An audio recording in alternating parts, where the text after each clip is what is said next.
GURPS Módulo Básico Campanhas. Regras do GURPS 4ª edição. Episódio 147, capítulo 13. Movimentos especiais. Uma produção RPG Next.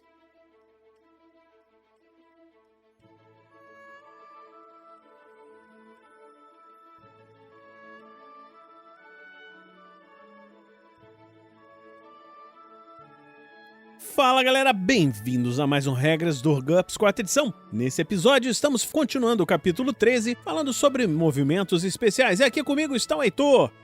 Fala aí, Heitor, tudo bem? Opa, Vinícius, beleza? Sempre um prazer aqui, como sempre, tá gravando com você. Olha, isso aqui é uma aula de atuação, Vinícius. Porque... É isso aí, cara.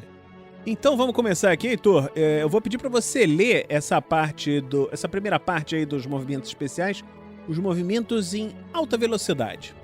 Beleza, então vamos lá. Movimento em alta velocidade. Algumas criaturas se movem tão rápido que não conseguem parar ou alterar seu curso com facilidade. Esse movimento em alta velocidade ocorre sempre que a velocidade atual do personagem excede seu deslocamento básico. As regras apresentadas aqui se aplicam igualmente a seres vivos e a veículos velozes. Um personagem pode decidir acelerar a uma alta velocidade no final de qualquer turno no qual tenha se deslocado seu deslocamento básico total, modificado pela carga se ela houver, mais ou menos na mesma direção, não mais que uma curva de 60 graus. O personagem precisa ter optado por uma manobra de deslocamento ou avançar e atacar durante o turno e precisa estar de pé. Uma vez em alta velocidade, o personagem se desloca como descrito em disparada, que a gente viu lá atrás. Ele pode iniciar o próximo turno com uma velocidade de 20% maior do que o seu deslocamento, no mínimo deslocamento mais 1, e se ele possuir deslocamento ampliado ou se estiver em um veículo com uma velocidade máxima maior que seu deslocamento, ele pode iniciar o próximo turno com uma velocidade até 100% maior que o seu deslocamento básico. Seja como for, utilize as regras de movimento em alta velocidade a seguir.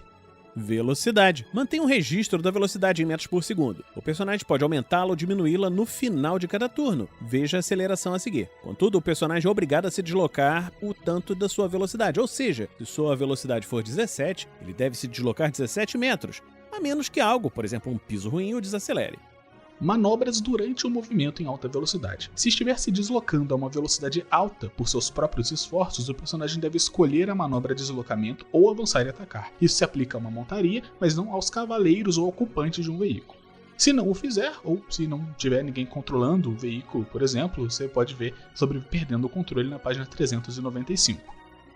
Direção e raio de rotação. Em velocidades altas é difícil mudar rapidamente de direção. É preciso continuar se movendo mais ou menos para frente. Uma grande alteração de direção, até 60 graus, só é possível depois de um deslocamento para frente maior ou igual à velocidade atual sobre o deslocamento básico em metros, arredondando para baixo. E seu valor é o raio de rotação. Por exemplo, um objeto de deslocamento básico 5, movendo-se a uma velocidade de 13, precisa deslocar pelo menos 13 sobre 5, ou 2,5 metros, arredondando para 2 metros, entre cada mudança de direção. Até ter se movido uma distância igual ao seu raio de rotação, o personagem precisa continuar se movendo para frente. Se as regras de combate táticos estiverem sendo usadas, o personagem pode se deslocar para qualquer um de seus 3 hexágonos frontais, mas sem mudar de direção. Se tiver pernas ou algo semelhante, o personagem pode fazer um teste de DX ou de salto para evitar obstáculos. Caso contrário, ele colide contra qualquer coisa que não possa contornar ou que não saia de sua trajetória. Observação: essas regras são cinematográficas, mas são fáceis de usar. Um raio de rotação mais realístico seria a velocidade ao quadrado sobre 10 metros. Quem gostar de complexidade pode usar essa regra.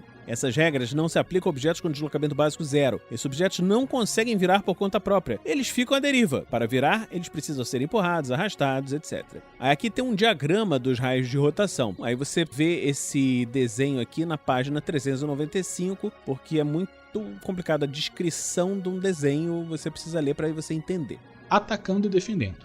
É possível lutar normalmente mesmo em alta velocidade, sempre se submetendo aos limites da manobrabilidade. Um personagem pode se esquivar, mas ele não pode usar a opção de retirada ou um mergulho de proteção. O mestre sempre deve aplicar os modificadores de velocidade quando esse personagem em alta velocidade está sob ataque ou atacando alguém.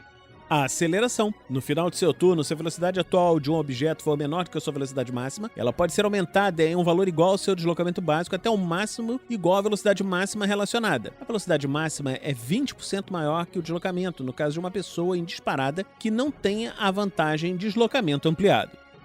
Desaceleração. Em vez de acelerar, também é possível desacelerar, reduzindo a velocidade atual em um valor igual ao deslocamento básico ou mais, com algum risco, como você vai ver a seguir. No final do seu turno, se a desaceleração reduzir a velocidade atual para um valor menor ou igual ao deslocamento básico, o objeto não estará mais em alta velocidade e pode usar as regras normais de movimento no próximo turno.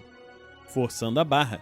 É possível desacelerar um valor até o deslocamento básico vezes 2. Também é possível tentar mudar de direção antes de se deslocar a distância necessária. Isso requer um teste de DX mais 3 ou um teste de operação de veículo modificado pela manobrabilidade do veículo no caso de 1.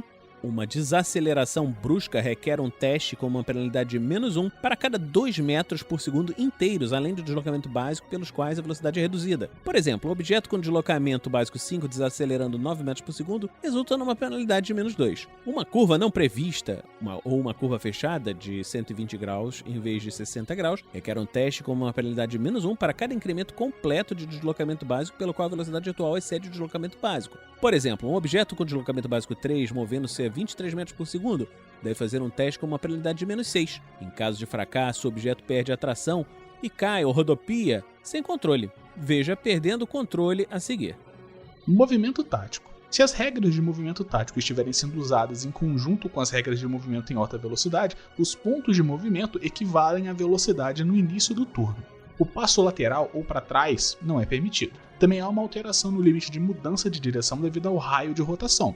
Um desvio de 60 graus equivale a uma mudança de um lado de hexágono. Pequenas obstruções e piso ruim custam pontos de movimento adicionais, normalmente, como a gente viu lá atrás em cursos de ponto de movimento, e também desaceleram o movimento no final do turno em um valor igual aos pontos de movimento adicionais pagos. Por exemplo, um objeto em alta velocidade se move a 14 metros por segundo e passa por 6 metros de lama, que é mais um ponto de movimento por hexágono. No final do turno, o objeto automaticamente desacelera para uma velocidade 8. Acrescente esse valor a qualquer desaceleração voluntária.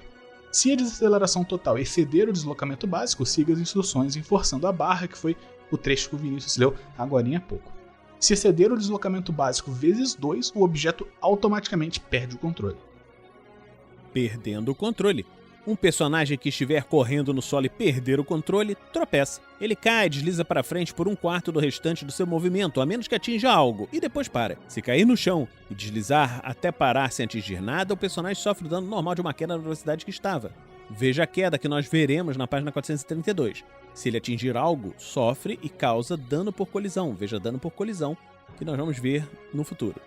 Um personagem também perde o controle se for nocauteado ou se executar qualquer manobra de combate diferente de deslocamento ou avançar e atacar, enquanto se mover em alta velocidade. Por exemplo, se ele ficar atordoado e for forçado a fazer nada, ele tropeçaria como descrito anteriormente. Exceção, se estiver se movendo sobre 3 ou mais rodas, o personagem está um pouco mais estável. O mestre pode determinar que ele simplesmente desacelera usando a desaceleração máxima segura a cada turno, em vez de tropeçar, a menos que a perda do controle tenha sido o resultado de uma falha crítica, ou devido a uma lesão, atordoamento, por exemplo.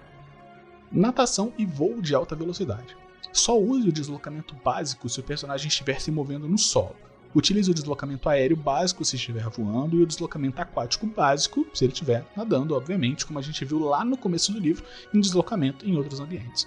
Se perder o controle na água ou no ar, o personagem não tropeça, obviamente. Em vez disso, ele se desloca para frente na velocidade atual e depois desacelera com sua desaceleração máxima segura. Ele não pode fazer nada diferente disso, isso efetivamente encerra o turno dele. Regra opcional: mudança de posição com armaduras. Para quem deseja mais realismo, é possível permitir que o nível de carga afete o tempo necessário para executar uma manobra mudança de posição. Com o nível de carga 0, que é nenhuma, ou 1, que é leve, a mudança de posição leva 1 segundo, como é normal. Com o nível 2, que é a média, leva 2 segundos e assim por diante.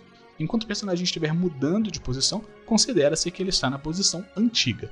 Essa regra pode atrasar a sessão, mas também concede uma vantagem realista a combatentes com armaduras leves, né? Eles conseguem, de fato, como explica a regra opcional, mudar de posição mais facilmente, porque eles estão, né, com roupas mais leves, é meio óbvio. Então, estamos terminando por aqui mais esse episódio do Regras do GURPS 4ª edição. Esperamos que você esteja gostando dessa série. Se você gosta dessa série, você pode considerar nos apadrinhar em picpay.me/rpgnext ou em padrim.com.br/rpgnext. Uma coisa interessante que está acontecendo é o financiamento coletivo do livro das Crônicas Esquecidas. Você pode procurar a RPG Next no site do Catarse e nos apoiar. Nós já batemos a meta! E agora estamos tentando desbloquear metas estendidas. Então, vá lá e nos apoie. Agora eu vou terminar por aqui esse episódio e a gente se encontra na próxima semana aqui no RPG Next. Regras do GURPS, 4ª edição. Músicas por Kevin MacLeod e Scott Buckley. Uma produção RPG Next.